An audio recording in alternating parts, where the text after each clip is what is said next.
U.S. history isn't just a dry timeline of presidents, wars, and serious speeches delivered by men in powdered wigs. Sometimes it's a literal dog being put on trial, a stray pig almost sparking an international war, or high-ranking lawmakers confidently arguing with basic mathematics. These aren't conspiracy theories or internet jokes. They are documented moments where the American experiment got a little glitchy. History is made by humans, and humans overthink, they panic, and they double down on ideas that sound brilliant for exactly 5 minutes. Looking back, it's hilarious, but at the time, it was deadly serious business. If you enjoy history at its most surprising and occasionally ridiculous, you're in the right place as we dive into 10 real moments that prove even the past had its "wait, what?" moments. Number 1. The beard tax, when facial hair became a liability. In the mid-1800s, America was going through a bit of a facial hair identity crisis. Beards weren't just a style choice, they were political statements. If you had a beard, you were often seen as a radical, a rebel, or someone with questionable morality. It sounds absurd now, but several U.S. cities seriously debated imposing a beard tax. This wasn't a joke or a satirical piece in a newspaper, it was a policy discussion held in hallowed halls. The logic from lawmakers was as simple as it was official. If we can tax your hat, your property, and your whiskey, why can't we tax the hair on your chin? The proposed laws suggest higher taxes for larger, more decorative beards. Essentially, the more effort you put into your grooming, the more you owed the state. The justification was that if a man could afford the vanity of a long beard, he could afford to contribute to the city's coffers. Public reaction was a chaotic mess. Some men shaved their faces in tears of protest, while others grew their beards even longer out of pure spite, essentially daring the tax collectors to come and measure them. The policy eventually collapsed, not because it was deemed unconstitutional, but because the government realized the nightmare of enforcement. How do you standardize the measurement of a goatee versus a mutton chop? No one could agree on a beard scale without starting a fistfight, so the idea was quietly buried. Number 2. The year Christmas was a crime. We think of early America as a place of religious freedom, but in the 1600s, if you tried to celebrate Christmas in Massachusetts, you were looking at a hefty fine. The Puritans, who controlled the colony, didn't see Christmas as a time of peace on earth. They saw it as a pagan-rooted excuse for excess, laziness, and unproductive behavior. To the Puritans, joy was suspicious. They officially banned the holiday, demanding that December 25th be treated like any other Tuesday. Shops were forced to stay open, and if you were caught singing a carol or putting up a decoration, the Christmas police would show up at your door. The irony, of course, is that banning something usually makes people want it 10 times more. Behind closed doors, colonial Americans held secret Christmas stings, hiding puddings and decorations whenever they heard a knock on the door. It was a 22-year-old game of cat and mouse between the state and the holiday spirit. Eventually, the government realized they couldn't legislate joy out of existence. The ban didn't erase the holiday, it just made the eventual return of Christmas far more explosive. It stands as an early American lesson. You can control the laws, but you can't control the human need to throw a party. Number 3. The Pig War, the most ridiculous border dispute. In 1859, the United States and Great Britain almost went to full-scale war over a pig. I'm not exaggerating. On San Juan Island, located between the Washington Territory and Vancouver Island, a British-owned pig wandered onto the garden of an American farmer and started eating his potatoes. The farmer, Lyman Cutler, did what any stressed-out 19th-century farmer would do. He shot the pig. When the British authorities threatened to arrest Cutler, the American military moved in to protect him. What followed was a months-long standoff involving 3 British warships, 84 guns, and over 2,000 soldiers. Both sides were dug in, guns pointed at each other, all because of a dead pig. For months, soldiers on both sides traded insults and watched each other through telescopes, waiting for the other side to fire the first shot. Fortunately, cooler heads in Washington and London eventually realized that losing thousands of lives over livestock was a bad look.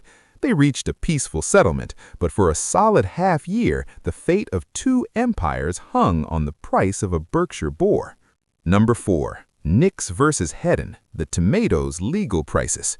In 1893, the United States Supreme Court was forced to stop handling important matters to decide a very pressing question: is a tomato a fruit or a vegetable? This wasn't a philosophical debate, it was about cold hard cash. Under the Tariff Act of 1883, imported vegetables were taxed, but fruits were not. Importers, armed with biology textbooks, argued that because a tomato has seeds and grows from a flower, it is scientifically a fruit. They wanted their tax refund. The government, however, argued that in the common language of the people, you don't put a tomato in a fruit salad. After extensive legal arguments, the Supreme Court issued a formal ruling that remains law today. For the purposes of trade and commerce, the tomato is a vegetable.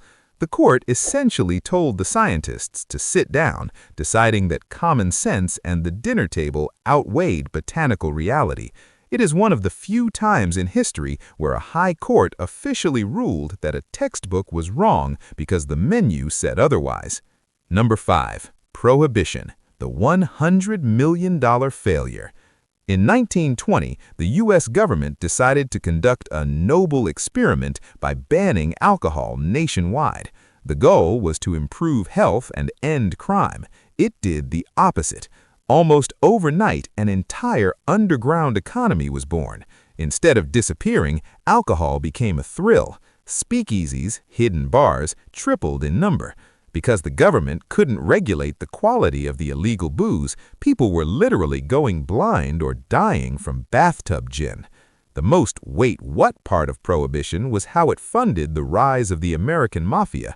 Figures like Al Capone didn't become legends because they were smart. They became legends because the government handed them a monopoly on a product everyone wanted. For 13 years, the U.S. watched crime rates skyrocket and tax revenue plummet. When they finally repealed it in 1933, it was the first and only time the United States formally admitted in writing, "We tried something, it was a disaster, and we are never doing that again." Number 6. The Ice Cube Inspectors, regulating frozen water. In the early 1900s, before every kitchen had a sleek stainless steel refrigerator, ice was a massive, high-stakes industry. It wasn't just something you used to chill a drink. It was the only thing keeping the nation's food from rotting. Because it was so essential to public health, local governments went into a regulatory frenzy. They didn't just check the ice, they obsessed over it. Officials held marathon meetings to debate the purity of ice harvested from ponds, the exact dimensions a standard cube should be, and even the moral character of the men delivering it. Bureaucracy exploded around frozen water. Companies had to file mountains of paperwork just to prove their ice houses were at the correct temperature. Inspectors would literally walk around with rulers measuring ice blocks to ensure consumers weren't being cheated by an inch.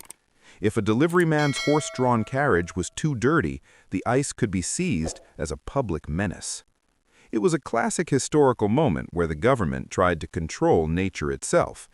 Eventually, modern electricity made all these thousands of pages of ice law completely irrelevant, leaving behind a mountain of records that prove we once took frozen water as seriously as nuclear physics. Number 7. The Trial of the Sheep-Killing Dog. In the 1800s, the American legal system was still finding itself, and that occasionally meant putting animals on the witness stand. One of the most famous cases involved a dog in Ohio that was formally accused of attacking a neighbor's sheep. Instead of the owners just settling it over a fence, the community insisted on a full, formal trial. We are talking about a judge, a jury, and lawyers.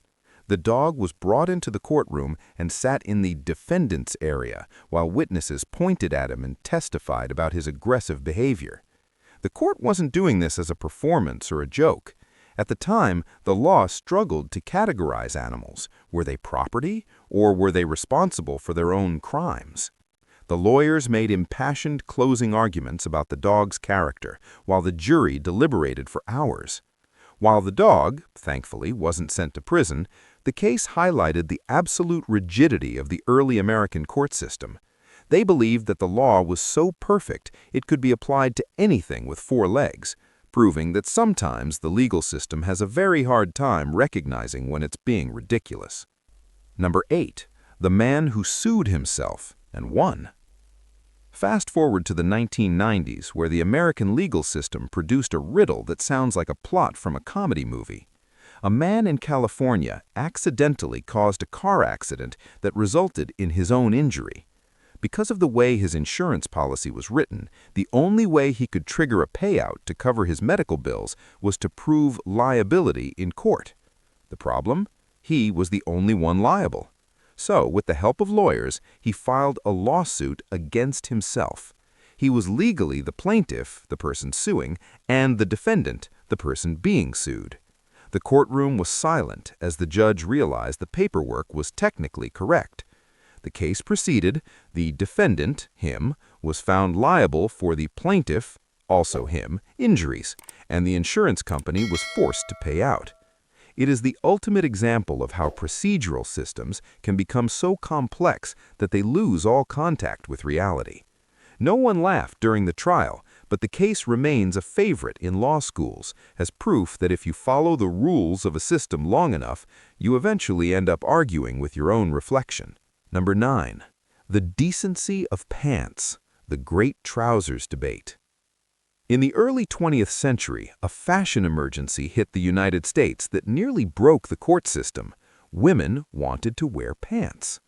In several major cities, police began arresting women for masquerading as men or violating public decency laws simply because they traded a skirt for trousers. This wasn't just a social taboo, it was a legal war. City councils held emergency sessions to discuss if the sight of a woman in pants would lead to the total collapse of the American family unit. Women were hauled into court, where judges would examine their outfits and deliver stern lectures on the social order. One famous case in Los Angeles involved a woman who refused to change back into a dress for her trial, telling the judge that pants were simply more practical. The pants wars lasted for years, with lawmakers desperately trying to write definitions of what constituted female attire. Eventually, the culture moved so much faster than the law that the courts just gave up. It's a gentle reminder from history that what we consider a scandal today is usually something people will find hilarious in 50 years. Number 10. I know it when I see it. Defining the undefinable. In 1964, the U.S. Supreme Court faced a massive problem. They had to legally define obscenity. They needed a rule that would allow them to ban bad content without violating the First Amendment. For weeks, the greatest legal minds in the country sat in a room trying to write a perfect objective definition. They failed. They realized that what is obscene to one person is art to another. Finally, Justice Porter Stewart wrote a sentence that became one of the most famous in legal history. He admitted he couldn't define it, but said, "I know it when I see it." That was the official ruling. The highest court in the land essentially admitted that their fancy legal language was useless, and they were just going to rely on a gut feeling. It was an incredibly honest moment of human fallibility. It proved that even at the highest levels of government, sometimes there is no fact, no law, and no math. There is just a human being looking at a situation and saying, "Yeah, that seems about right." American history is a wild, unpredictable journey where the line between genius and glitch is often thinner than we'd like to admit. From taxing beards to suing ourselves, these 10 moments prove that the past wasn't just about grand manifestos. It was about humans trying, failing, and getting weird. If you want more deep dives into the side of history that textbooks keep quiet, make sure to hit that subscribe button. Leave a comment below and let me know which of these "wait, what" moments was your favorite, or if you know a glitch in history that we missed.